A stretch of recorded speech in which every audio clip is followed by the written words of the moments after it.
I did it! His authority is total, so long as his wife says so. It's the Church of Spencetology podcast. Here's your host, Spence. Sure. Like to think I'm in charge, that I'm the king of the castle. I'm the lord of the manor.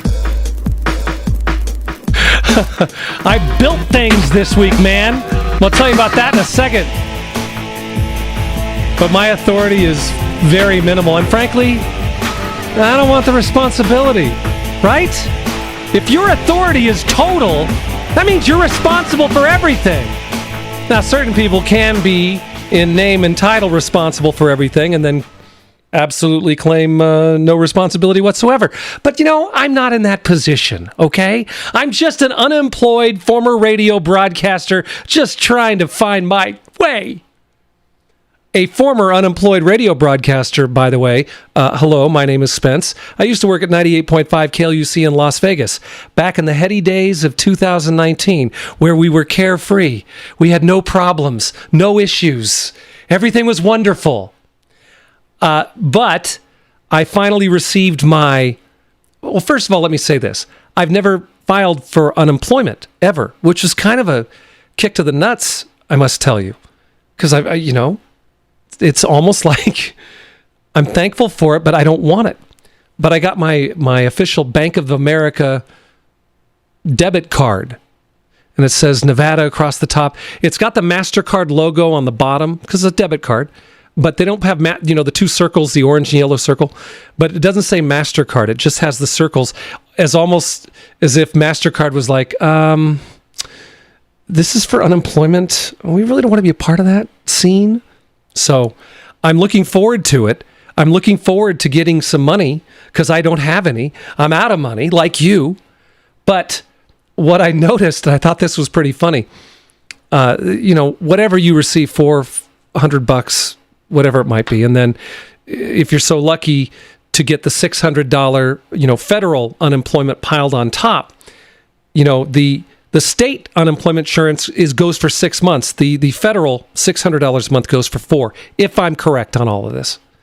So for those 4 months, if you're getting, let's say, $400 from the state and $600 from federal, that's $1,000 a week. For that 4-month period, it's the same as making $48,000 a year. It's pretty good, right? That's more than teachers make. I know people that now are unemployed that used to work in radio, that being unemployed from radio will pay more than their radio job ever did. Ever. Or is ever likely to pay. Understand that. So, like you, I'm sitting here with a window on my Pro Tools, is how I record the Church of Spencetology podcast, and another window trying to get onto the State of Nevada site so I can try to collect my unemployment. I have been unsuccessful now for 2 hours and 13 minutes. Episode 130 of the Church of Spencetology podcast. I mentioned earlier that I am Lord of the Manor, that I am King of the Castle. That's because I did a do-it-yourself project. Man, do I feel good about myself right now. I am a handy man. I don't do those things. But it's gotten to that point, right? How many stupid songs can you record? How many dumb things can you do in studio where you got to get out and get your hands dirty? I built something. Tell you about that coming up in just a second. Also, a lot of people on social media are asking about different shows that you don't want to miss out on. I have a list of 3 that I've been watching the last couple of weeks, and I know, we've already gone through Tiger King and Ozark and Hunters and all this, but I have 3 that maybe you've already seen, but I just caught on to, and they're actually really good. So we'll do that coming up in just a second. But first, speaking of authority in total, the president says one word to someone that you and I never could get away with, especially if it was a woman in our life. Here is CNN's Caitlin Collins. A quick question about something you just said. You said when someone is president of the United States, their authority is total. That is not true. Who Okay, you know what we're going to do? Oh, so she continues to badger him. And by the way, I love her. Caitlin Collins from CNN. Who told you that? That is... I could picture a mother talking to her teenage son, and he has said something profoundly stupid from the backseat of the minivan, and she's looking in the rearview mirror at him with this disgusted look on her face going, who told you that? So she continues to badger the president about him having total authority. And then he says the one word I was talking about. Go ahead, please. But who told you the president has the total authority? Enough, he says. Kind of like that mother I was just talking about. She's arguing at the house with the teen son the entire time because, his bud Josh gets to do this and that. Why can't I do that? He gets to, and it goes on. It goes through dinner, and finally mom turns around, about face, red-faced. You could see it in her eyes. She raises one finger up and she says, enough. And you knew it was done. President turned into Mama Bear right there. But can you imagine, I don't know who your significant other is, but if I'm in a heated battle with mine, oh my God, do you know what would happen is if I tried to shut down the argument with enough? My wife watches a lot of crime shows. She has told me repeatedly that she knows how to get away with it. That might prompt her to find a situation that she could get away with. Enough. Please, for the sake of your relationship, for the sake of your life, do not use that against your significant other. The Church of Spencetology. He's flattening the curve by fattening his curves. Here's Spence. Coming up, an Easter themed song of the week. We also have 3 TV shows that you may want to see if you haven't seen them already, and why I could be confused as one of the Property Brothers. I'm not sure which one, but the guy that builds stuff, not the other guy. That's next. The Church of Spencetology podcast is brought to you by Carol Baskin's Clue, Who Killed Don? Bored at home? Play the classic board game Clue with a new twist. Yo, you cool cats and kittens. It's Carol Baskin's Clue, Who Killed Don? Was it Colonel Mustard with a candlestick in Cougar Mountain? No. How about Miss Scarlet in the Bobcat habitat with a wrench? No. Then it had to be Professor Plum with a lead pipe in the lion's den. No, you idiot. It was Carol Baskin. Tell him, Joe. Carol Baskin. Carol Baskin. Carol Baskin. Clue, Who Killed Don? Carol Baskin! Yeah, okay, we know who, but you still have to figure out where and with what. It's Carol Baskin's Clue, Who Killed Don? From Parker Brothers. He's unemployed, and he knows exactly who to blame. That Carol Baskin. Here's Spence. Are we done with that, by the way? Let's kind of jump the shark. I haven't seen the new episode, and I really don't know much about it. They bring back the cast members of the Tiger King documentary and they all talk shit. Is that? I really don't know. Sure is fun though. It definitely has made the time social distancing a little bit better. Here's a few other ways to make that a little better as well. Stuff on your TV you may not have seen that you really should see on your TV or tablet, or PC, iPhone, whatever. 3 shows that maybe you haven't seen that I think you should really. I'm shocked that I didn't notice these 3. The first one, if you like documentaries, is one called Wild Wild Country. Have you seen this about the Bhagwan Sri Rajneesh? If you're older, you may remember the name. Basically, the Rajneeshis took over a little town in north central Oregon. It's crazy. The story's crazy. It happened in the late 70s, early 80s. This is a 6-episode Netflix documentary series called Wild Wild Country. Came out in 2018. And it's about the Bhagwan and his personal assistant, Maanand Sheila, and Rajneesh Puram in Wasco County, Oregon. They basically decided to leave India.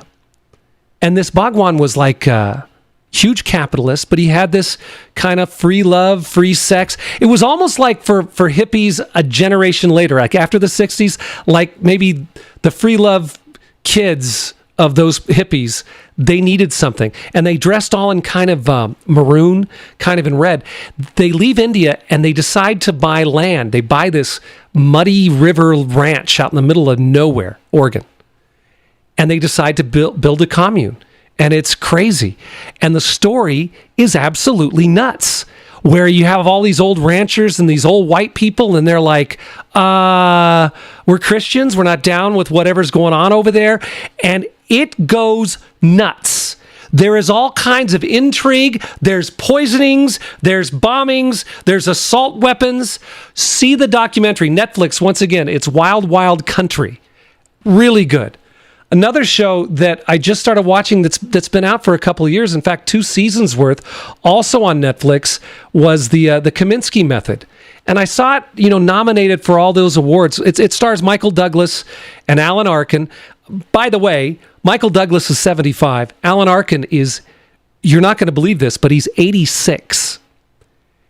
And it's basically 2 old dudes hanging out. There's 2 8-episode seasons already there. There's no talk of a 3rd season yet. There's been some rumblings, but they haven't announced anything.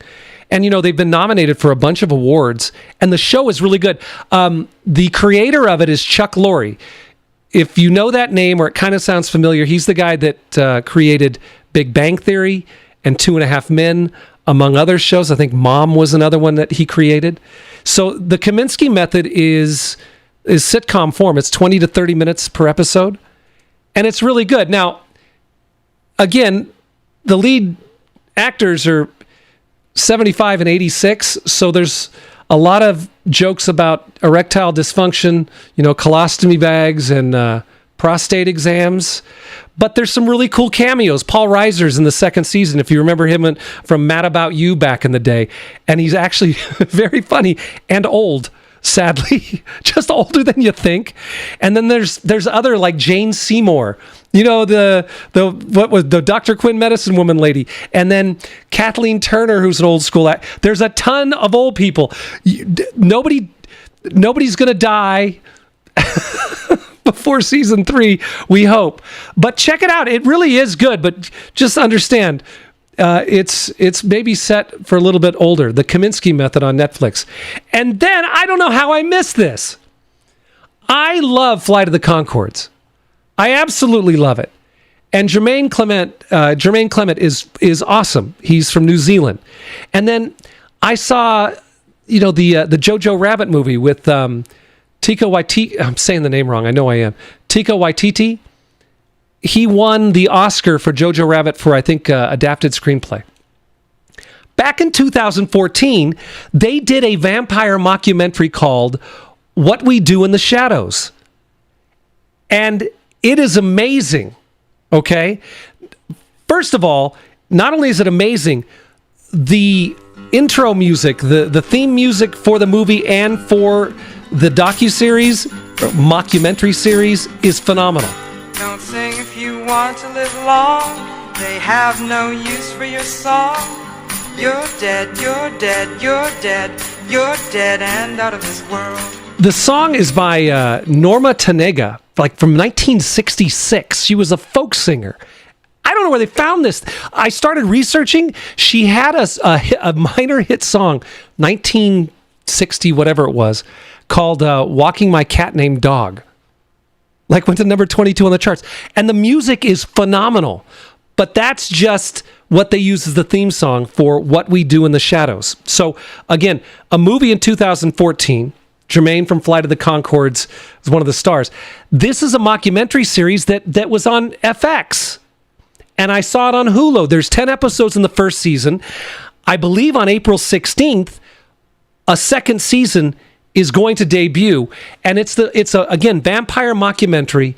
It's 3 vampires who are obviously hundreds of years old, but don't appear to be hundreds of years old. And apparently they live in a house on Staten Island.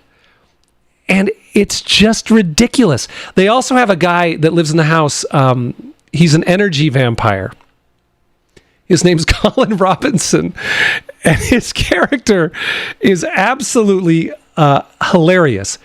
But those are 3 definite shows. What We Do in the Shadows, both the mockumentary series, FX Hulu, and the movie from 2014, The Kaminsky Method on Netflix, and the documentary Wild Wild Country. Stuff on your TV you may not have seen that you really should see on your TV. By the way, I am King of the Castle. I am Lord of the Manor. You might be in Southie. That's what I call Summerlin South. It will catch on. Oh, yes, it will. You might go, my God, I didn't know. I didn't know that Chip Gaines lived in Summerlin South. Oh, that's Spence. Dude, I built something in my backyard. I am not a do-it-yourselfer, but I did it myself. Well, when it comes to certain things, I do it myself all the time. But when it comes to HGTV do-it-yourselfer stuff, no, I'm an artist, man, okay? I make up stupid songs, okay? And this is why I have so much respect for people that build things, that work hard, that dig ditches, because I just don't do it. Invariably what happens is I start a project because I want to do it, and then some little thing happens that throws me off, and then I just get furious. In one house, I decided I wanted to put up blinds, and I nearly threw the blinds through the window they were supposed to cover, along with myself jumping right after, because I kept stripping the head of the screws with my electric screwdriver. Okay, I did a bathroom remodel. I had a buddy do most of the hard work, but I was to finish painting and all that kind of stuff. Downstairs bathroom, and I'm like, yeah, I've got the idea. I designed it. Because I'm an artist, man. I designed it. I know exactly what I want it to look like. And the box of assorted tools and, bathroom hardware and whatnot that I'd removed sat in a box. And my wife will tell you, it took 2.5 years. 2.5 years to finally complete it. So I'm not a home improvement guy. But a few months back, we decided to pay professionals to do some work in the backyard, put down pavers.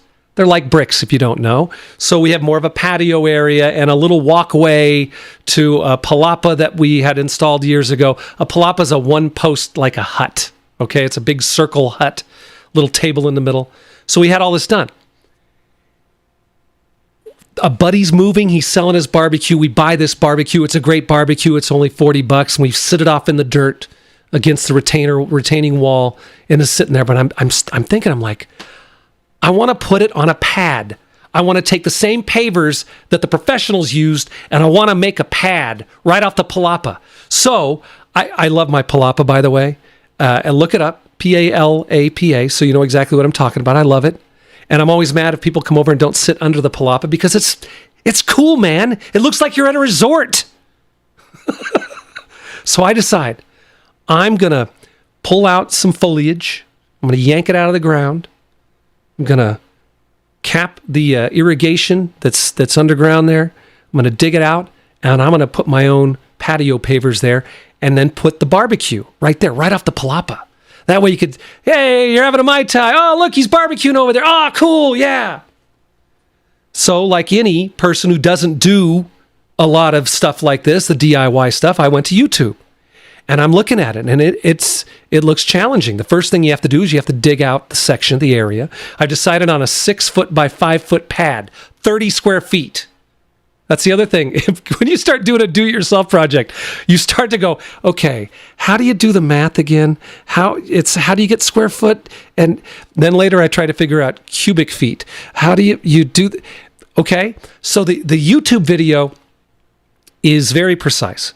You got to dig down into the dirt 6 inches. Okay, now that, my friends, is a pain in the ass.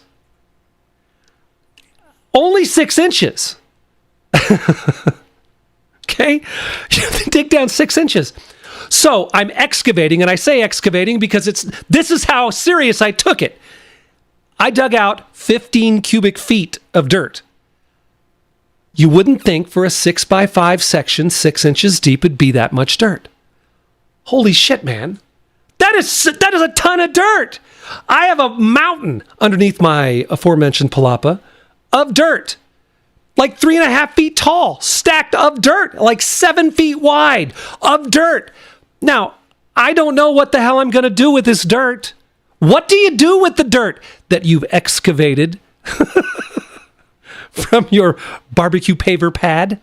So, I mean, I can't put it in my pockets like Andy Dufresne and just, drop handfuls of it in the yard. So you got to dig 6. This was incredibly tough, and you got to dig it. It's got to stay even. You got to have it level. If you remember the movie Goodfellas, they had to take the one guy up to New York and bury him. Any mob movie for that matter. And they always say if you're going to commit a murder, you should you dig the grave first. I can't imagine having to dig a 6-foot grave. Okay, so you're talking 6 feet deep, at least 5 or 6 feet long. I did the math on this. I excavated 15 cubic feet of dirt, and it nearly killed me. To dig a grave, it's like 108 cubic feet of earth you have to move. So this is why serial killers and whatnot, they always say the victim was found in a shallow grave. You know why? Because digging graves, digging in the earth, shovel or whatever, is friggin' hard, man. So I'm digging away. And Vegas, if you're going to dig in it, Vegas doesn't have dirt. It has rocks with some grains of dirt around them. So every size rock you can think of, from little ones to softballs, ping pong, all over the place. And I'm digging, clink, clink, and I'm hitting something huge. I don't know what it is, but as I dig around it, it's getting bigger and bigger, and I'm trying to, get the pickaxe underneath and the shovel underneath it. I'm trying to dislodge it, and I'm beginning to think that that it might be a portal to hell, that I might have found it. It might be right here in my backyard. I'm starting to think, as I get the shovel underneath, I can kind of leverage it up, and then you can see the dirt kind of fall underneath it. And I'm seriously, for a moment, thinking that it's Stranger Things, and I have found the pathway to the upside down. But as I continue to work around it, I finally get enough leverage to get it up. And it is a medicine ball-sized chunk of concrete. It looks as if, you've seen this, if a pole, for some other reason, some street sign, has been uprooted, it typically has a giant ball of concrete around it. So at some point in the history of my home, of that particular lot here in Southie, someone decided to bury a medicine ball-sized piece of concrete, a giant concrete ball. I don't know why. Did somebody make a mistake and they spilled concrete and they just left it there? I don't know. I don't know why it was there. So then I get it out of the hole. So now I have 3.5 feet by 7 feet, 15 cubic feet of excavated earth with rocks, and the lid to the upside down sitting in my... I don't know what to do with this stuff, by the way. I don't know where to take it. But anyway, that's the first step. I know there's irrigation running underneath what I want to do, so I've got to watch out for that and not, break anything. So I figure that out. I find the irrigation. I find little tubes and I cap them off. Little caps you buy at Star Nursery. I cap them off so that no more water will run, underneath my pavers. So I get that all taken care of. The next step is you have to put down 4 inches of paver gravel. Now, I don't have a truck. I am not a do-it-yourselfer, and social distancing and whatnot. I can't ask a buddy to, hey, can you drive me to Home Depot? So I get 6 bags at a time. Now, understand, for 30 square feet, I need upwards of 24 bags of these. They're bags of rock, man. They're heavy. So I'm lifting them into the, and I get 6 of them home, and I start dumping the bag out. Heavy bags. And the first one comes out like you would think paver gravel would look like. It's just gray with rocks in it. But the next 5 bags of paver gravel look like dirt with rocks. It's what it just looks like, regular dirt with rocks. So I'm looking at this stuff that I spent $4.58 a bag on, and I need 24 bags.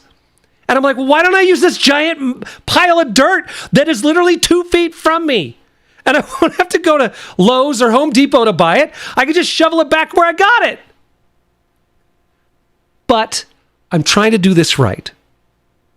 I don't want to screw it up, so I'm going to pay the money to get the paver gravel. I go back and forth to Home Depot. I'm wearing a mask, okay? I'm doing it properly, sanitizing my hands, I'm practicing social distancing. So I get all that done, okay?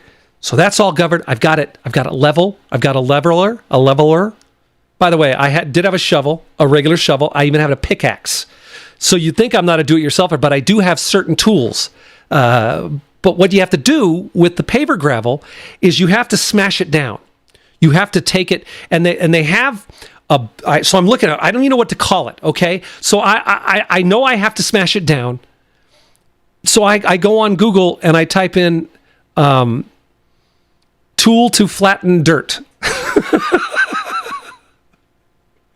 And the first thing that comes up is this it's a push toe lawn roller, but it's like $100. It's a big roller, I'm trying to think. Oh, it looks like a lint, like a lint roller. It looks like one of those, except you roll. It's heavy, and you roll it over the dirt, and you smash it. Then I find out that this tool to flatten dirt is called a tamper, and I discover an 8-inch blade dirt tamper.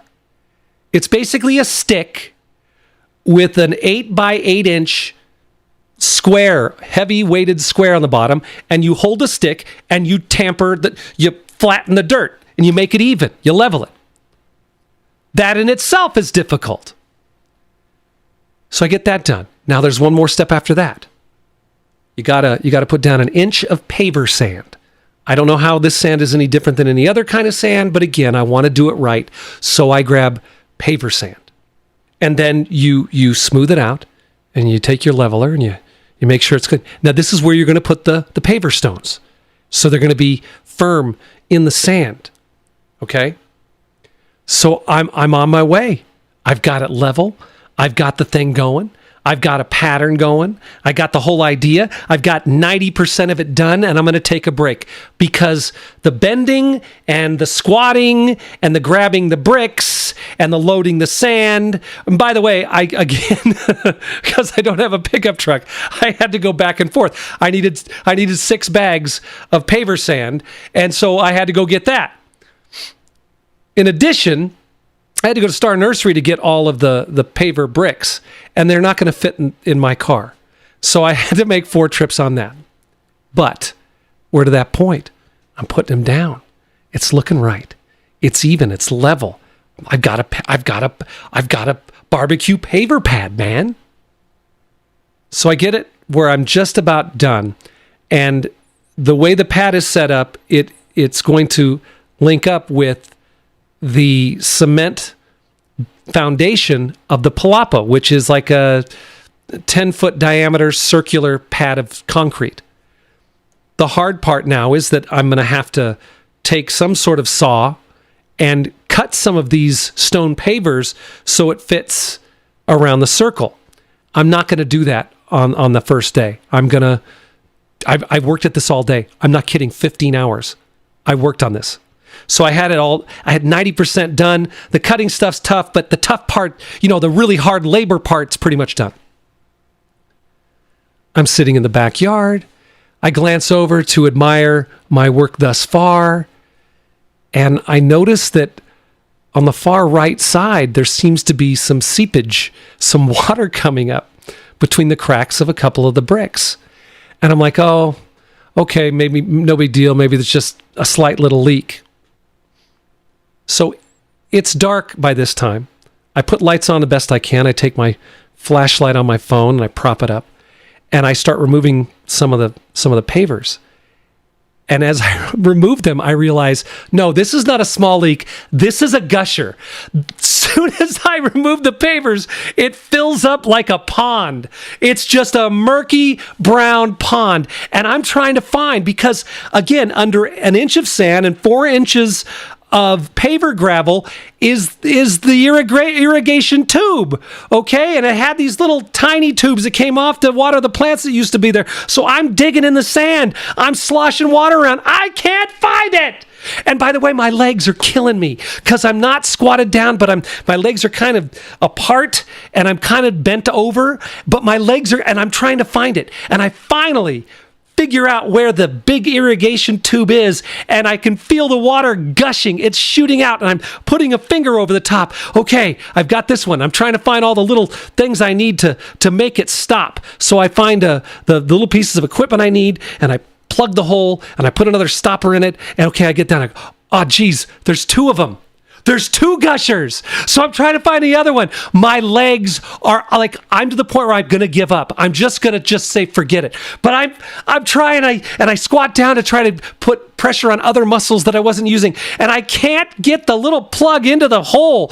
And the water's everywhere. And I'm going, babe, will you get me a giant fast food cup? I need to get the water out. And it's just a disaster. And it's one of these things, like I told you earlier when I started doing, the bathroom project. All I need is one little thing and I'll put it off. I'm not doing it. Screw this.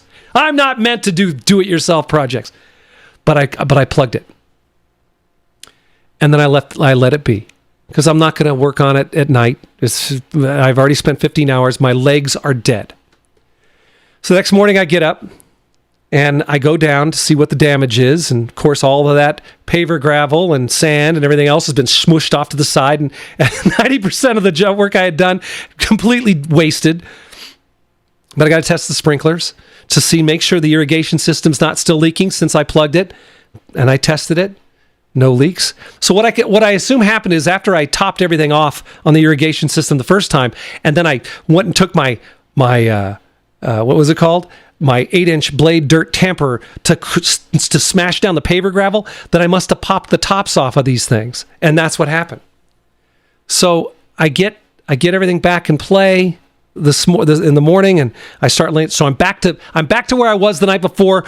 We had basically the mighty miss completely go over the levees and destroy my paver, my barbecue paver pad.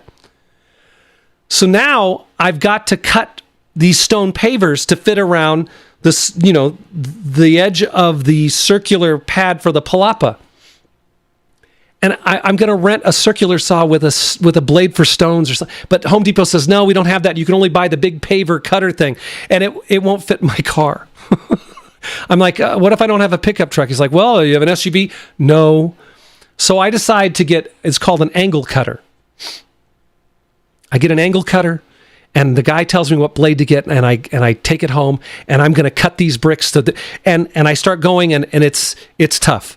And apparently I have no comprehension of what a straight line is. I take a pencil, I measured out, I needed to cut this brick in half, and still ended up diagonal, ended up where the top part of the brick was fine, and the sides were kind of fine, but then the bottom was crooked. And then I realized the blade he gave me was a masonry thing that it didn't. Pretty much this. It started at 4.5 inches, and by the time I got through 3 bricks, it was down to 3 inches. So I'm like, And cutting bricks in half is easy. You kind of score it, on each side, and then you just kind of drop it on the cement, and it usually breaks in half. But this is stuff that's cut around circles, like little slivers and whatnot. So I go back to Lowe's, and I find a blade that is designed for cutting stone. It's a bad boy. Again, it's a small angle cutter. It's not the right tool for the job, but it had to do. And I spent all afternoon whittling down these bricks, getting just the right angle so they'll fit along the contour of the palapa pad, so they'll fit just right. Okay, so it takes all day. My neighbors, I was bitching on Instagram the other day about 2 neighbors down. They have a little dog, and it just, from 6 a.m. on, it just barks. And it's not the dog's fault. I get it. It's the owners who apparently don't give a flying about the dog, but it sits in the back and is irritating. Well, as irritating as that dog was, me cutting bricks for about 8 hours. And you have to understand, I only had to cut maybe 10 bricks to get them to fit. But that's how long it took to get them just right. And I'm happy to say that after a total man hours of 23 hours, 23 and 1/4 hours, and a total cost, including all supplies, the angle saw, of $335, I have a 6x5 barbecue paver pad. And I must tell you, I sat and looked at it from different angles throughout the backyard. Arms folded, head tilted to the side, then to the other side, just admiring my handiwork. I'm not kidding. I have not been that happy and so fulfilled in my entire life than I was after completing my barbecue paver pad and acknowledging that I am a man and I can build stuff. Thank you very much. If you need tips, man, I've done it once. I'm thinking about doing a walk path from the gate all the way to the palapa on the other side. I'm thinking about it. This is the song of the week for this week. I know it's a little dated with Easter, but it's the story of Peter Quarantale on the Church of Spencetology podcast. Where is Peter Cottontail? He's not on the bunny trail. Hippity hoppity, Pete shelter and stay. Quarantining stole his joy. With his family he's annoyed, but he will flatten the curve Easter day. A thermometer for Tommy, grabbed a mask for Sister Sue, got some Purell for your mommy, and some toilet paper too. Where is Peter Cottontail? Stuck in his hole, drunk on ale. Hippity hoppity, sweatpants every day. Just like you, he's unemployed. His business model's been destroyed. Says, what am I gonna do with all these eggs? You've been listening to the Church of Spencetology podcast, hosted by Spence, the only man in America with a Dr. Ouchie tramp stamp. Hey man, if you like what you're hearing, please tell somebody. Subscribe if you can. And for all the other stuff, Alexa has details on where you can find it. Follow Spence on YouTube, Twitter, Instagram, and Facebook at Spencetology, at SPENCETOLOGY, and check out Spencetology.com. By the way, thank you to Professor Blue and Castor Troy. This is their music. It's called Late Night Touch. Thank you so much for listening to Church of Spencetology podcast. Be safe, stay healthy, and if you see me in Walmart, for the love of God, will you stay 6 feet away? Enough. See ya.